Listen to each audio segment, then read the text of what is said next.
எல்லோருக்கும் வணக்கம்.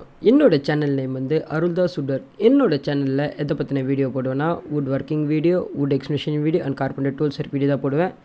இன்றைக்கி நம்ம வீடியோவில் எதை பற்றி பார்க்க போகிறோன்னா டிசைன் பீட்டை பற்றி தான் பார்க்க போகிறோம். இந்த டிசைன் பீட் வந்து எது வரும்னு பார்த்தீங்கன்னா வாசக்காலுக்கு போடலாம், அதேமாதிரி வந்து கப்போர்ட் டிசைனுக்கு போடலாம்.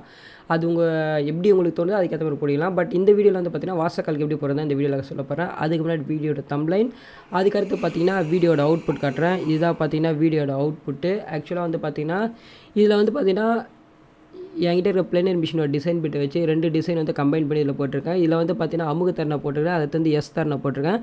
மேபி வந்து பார்த்தீங்கன்னா டிசைன் பிட்டில் வந்து தனித்தனியாக கூட பிட்டு வந்து அவைலபிளாக இருக்குது. அமுகு தரணை தனியாக இருக்குது, அது எஸ்ஸும் தனியாக இருக்குது. இதுக்கு தேவையான மெட்டீரியல் என்னென்னு பார்ப்போம். பிளேனர் மிஷின்ஸு, டீக் வுட்டு, அதுக்கடுத்து வந்து பார்த்தீங்கன்னா டிசைன் பிட் வந்து பார்த்தீங்கன்னா நான் சிங்கிள் பிட்டு. இதோட ரேட்டு தெரிஞ்சுக்கணும் நீங்கள் ஆசைப்பட்டீங்கன்னா மறக்காமல் வந்து பார்த்தீங்கன்னா கமெண்ட் செக்ஷனில் கமெண்ட் பண்ணுங்கள். நான் இதோட ரேட்டும் சொல்கிறேன், அதேமாதிரி எங்கே அவைலபிள் இருக்குன்னு நான் உங்களுக்கு கிளியராக எக்ஸ்பிளைன் பண்ணுறேன். ஆக்சுவலாக இதுதான் பார்த்தீங்கன்னா டிசைன் பிட்டு. இதில் வந்து பார்த்தீங்கன்னா 2 டிசைன் வந்து ஒரே பிட்டில் வந்து பார்த்தீங்கன்னா 2 டிசைன்ஸ் இருக்குது. ஒன்று வந்து பார்த்தீங்கன்னா எஸ், இப்போ நீங்கள் பார்க்குறது எஸ், இது வந்து பார்த்தீங்கன்னா அமுகு தரணை. ஆக்சுவலாக இந்த பெண்டு மிரர் தெரியுமா, அதுதான் எஸ் தரணை. இன்னொன்று வந்து பார்த்தீங்கன்னா அமுகு தரணை பற்றின வீடியோ வந்து நான் நிறையா போட்டிருப்பேன், அது என் சேனலில் இருக்குது, கிளிக் பண்ணி பாருங்கள். பட் இது ரெண்டும் கம்பைன் பண்ணும்போது என்ன ஆகும் பார்த்தீங்கன்னா அந்த டிசைனோட காஸ்ட்டு கொஞ்சம் அதிகமாகும். ஆக்சுவலாக வந்து அடிக்கணக்கு தான் ரேட்டு போடுவோம் இந்த டிசைனோட ரேட்டு. அது மட்டும் இல்லாமல் பார்த்தீங்கன்னா இதில் என்ன வுட் யூஸ் பண்ண போகிறோம் பார்த்தீங்கன்னா டீக் வுட் தான் யூஸ் பண்ண போகிறோம். டீக் வுட் ஆக்சுவலாக வந்து பார்த்தீங்கன்னா டீக் வுட்ல வந்து பிளேனிங் ப்ராசஸ் எதுவுமே உங்களுக்கு காட்ட போகிறது இல்லை. ஜஸ்ட் வந்து பார்த்தீங்கன்னா டிசைனிங் பண்ணுற ப்ராசஸ் மட்டும் தான் உங்களுக்கு காட்ட போகிறேன். ஏன்னா வந்து பார்த்தீங்கன்னா ஃபஸ்ட்டு வந்து பிட்டு ப்ளஸ் வந்து பார்த்தீங்கன்னா டிசைன் போகிறது எப்படின்னு தான் இந்த வீடியோவோட கான்செப்ட்டு. ஆக்சுவலாக பார்த்தீங்கன்னா இதோட ஃபுல் வீடியோ வந்து பார்த்தீங்கன்னா மேபி வந்து பார்த்தீங்கன்னா நெக்ஸ்ட் வீக்கில் நான் ஃபுல்லாக எக்ஸ்பிளைன் பண்ணுறேன். அதாவது என்னென்னு பார்த்தீங்கன்னா பிளேனிங் பண்ணி தட்டு போட்டு தரணை போட்டு காடி டிசைன் போகிற வரை ஃபுல்லாக எக்ஸ்பிளைன் பண்ணுறேன். ஃபஸ்ட்டு வந்து பார்த்தீங்கன்னா நம்மளுக்கு டிசைன் வீட்டை நம்மளோட பிளேனர் மிஷினில் ஃபிக்ஸ் பண்ணிட்டு அதுக்கான அளவு வந்து கரெக்டாக செட் பண்ணோம். ஏன்னா டவுன் சைட் கேஜ் மூமெண்ட்டாக பார்க்கணும். அதுமாதிரி வந்து டாப் சைடு வந்து பார்த்தீங்கன்னா பிளேடு வந்து எங்கேயா பிளேடில் அடிப்படுதான்னு பார்க்கணும். ஏன்னா வந்து பார்த்தீங்கன்னா கொஞ்சம் காஸ்ட்லி பிளேடு. மோஸ்ட்லி பார்த்தீங்கன்னா இந்த டிசைன்ஸ் வந்து பார்த்தீங்கன்னா பழைய மரத்தை போடவே மாட்டோம். ஏன்னா வந்து பார்த்தீங்கன்னா பழைய மரத்தில் ஆணி இந்த அடிச்சிச்சுன்னா அந்த மொத்த பிளேடும் போச்சு.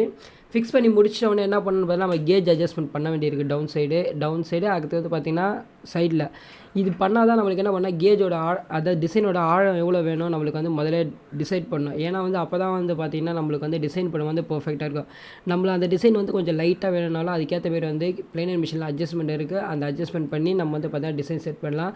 அதேமாதிரி பார்த்திங்கன்னா வாசக்கால் எப்படி மேக் பண்ணுறது வீடியோ வந்து பார்த்திங்கன்னா என் சேனல் வந்து தனியாக ப்ளேலிஸ்ட்டை க்ரியேட் பண்ணி வச்சுருப்பேன்.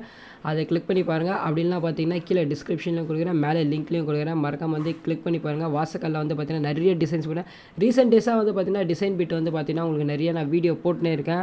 ஆக்சுவலாக வந்து பார்த்திங்கன்னா அதில் எதுவுமே வந்து பார்த்திங்கன்னா கிளியராக எக்ஸ்ப்ளனேஷனே கொடுத்துருக்க மாட்டேன். ஜஸ்ட் வந்து பார்த்திங்கன்னா இந்த டிசைன் பிட் இப்படி இருக்கும் தான் காமிச்சிருக்கேன். பட் இனிமேட்டில் வர வீடியோவில் வந்து கண்டிப்பாக வந்து பார்த்திங்கன்னா உங்களுக்காக வந்து அந்த டிசைன் பிட்டு போட்டால் நம்மளுக்கு எந்த மாதிரி டிசைன்ஸ் வரும், அது என்ன ப்ரொப்போஸ்க்கு யூஸ் பண்ணலாம், அதாவது என்ன பண்ணால் வாசக்கால் யூஸ் பண்ணலாமா, இல்லை கபோர்டுக்கு யூஸ் பண்ணலாமா, இல்லை வந்து வேறு ஏதாவது யூஸ் பண்ணலாமான்னு தான் நான் உங்களுக்கு வந்து கிளியராக எக்ஸ்பிளைன் பண்ணுறேன். அதேமாதிரி பார்த்திங்கன்னா இப்போ போகிற டிசைன் வந்து பார்த்திங்கன்னா மோஸ்ட்லி வந்து பார்த்திங்கன்னா வாசக்கால் தான் யூஸ் பண்ணுவாங்க. அதேமாதிரி வந்து பார்த்திங்கன்னா மெயின் டோர் வந்துடும் வாசக்கால் அதுக்கு யூஸ் பண்ணுவாங்க. ஏன்னா இது வந்து பார்த்திங்கன்னா பெரிய டிசைன்ஸு, இதிலே வந்து பார்த்திங்கன்னா சின்ன டிசைன்ஸும் இருக்குது. ஆக்சுவலாக இந்த 2 டிசைன் இல்லாமல் வந்து பார்த்திங்கன்னா தனித்தனியாக போடலாம். இதில் வந்து 2 டிசைன் கம்பைன் பண்ணி போட்டிருக்கேன். பட் இந்த 2 டிசைனும் வந்து என்ன பண்ணால் தனித்தனியாக கூட போடலாம். அதை பற்றின வீடியோ வந்து பார்த்திங்கன்னா என் சேனலில் வந்து குடிசையில் அப்லோட் பண்ணுறேன். இப்போ வந்து பார்த்திங்கன்னா 2 டிசைன் கம்பைன் பண்ணுற வீடியோ. இதில் வந்து என்ன இந்த டிசைனுக்கான பேர் எப்படி சொல்லுவாங்க பண்ணால் ஒரு எஸ்ஸும் வேணும், அதேமாதிரி வந்து பார்த்திங்கன்னா ஒரு அமுகு தரணை வேணும். இப்படி சொன்னால் மட்டும்தான் பார்த்திங்கன்னா இந்த டிசைன் போடுவாங்க. ஏன்னா வந்து பார்த்திங்கன்னா எஸ் வந்து மேலே இருக்குது, டவுன் சைடு இருக்குது தெரியுமா, அதுதான் வந்து பார்த்திங்கன்னா அமுகு தரணை. ஆக்சுவலாக வந்து பார்த்திங்கன்னா மோஸ்ட்லி காமனாக ஒரு வீட்டுள்ள வந்து வர வாசக்கால் வந்து மோஸ்ட்லி வந்து பார்த்திங்கன்னா அமுகு தரணை தான் போடுவாங்க. பட் ஆனால் வந்து பார்த்திங்கன்னா மெயின் டோர் வாசக்கால் வரும்போது பார்த்திங்கன்னா எஸ்ஸு ப்ளஸ் வந்து அமுகு தரணை போடுவாங்க. ஏன்னா அப்போ தான் வந்து பார்த்திங்கன்னா மெயின் டோரில் வந்து அந்த டிசைன்ஸ் வந்து நல்லா கிளாரிட்டியாக தெரியும். அதேமாதிரி வந்து வுட்டு வந்து பார்த்திங்கன்னா டீக் வுட் தான் யூஸ் பண்ணியிருக்கேன். ஆக்சுவலாக வந்து பார்த்திங்கன்னா இதோட உங்களுக்கு எல்லாமே கம்ப்ளீட்டாக முடியுது. ஆனால் இந்த வாசக்காலில் வந்து பார்த்திங்கன்னா தட்டு போட்டிருக்கேன், காடி டிசைன் போட்டிருக்கேன், எல்லாமே போட்டிருக்கேன். அதை பற்றி எதுவுமே எக்ஸ்பிளைன் பண்ணல. ஜஸ்ட் வந்து பார்த்திங்கன்னா டிசைன் பண்ணால் ஃபைனலாக வந்து பார்த்திங்கன்னா பிட்டை பற்றி பார்த்துலாம். பிட்டை பற்றின ரேட் உங்களுக்கு தெரியணும்னு ஆசைப்பட்டீங்கன்னா மறக்காமல் வந்து பார்த்திங்கன்னா கமெண்ட் செக்ஷனில் கமெண்ட் பண்ணுங்கள். நான் வந்து பார்த்திங்கன்னா டீலரோட நம்பர் கண்டிப்பாக கொடுக்குறேன். நான் அது மட்டும் கமெண்ட் செக்ஷனில் கொடுக்குறேன். மறக்காமல் வந்து பார்த்திங்கன்னா வீடியோ பார்த்திங்கன்னா நடுவில் 2-3 நேரத்தில் வந்து சில்லி மிஸ்டேக்ஸ் வந்து டாக்கிங்கில் பண்ணியிருப்பேன். ஏன்னா வந்து பார்த்திங்கன்னா சிங்கிள் ஷாட் ஆடியோ வந்து ரெக்கார்ட் பண்ணும்போது இந்தமாதிரி மிஸ்டேக்ஸ் வரதான் செய்யும். மறக்காமல் வந்து பார்த்திங்கன்னா அருள்தாஸ் சுடர் சேனலை சப்ஸ்கிரைப் பண்ணுங்கள். மறுபடியும் ஒரு அடுத்த நல்ல வீடியோவில் பார்ப்போம். Okay, bye, see you tomorrow.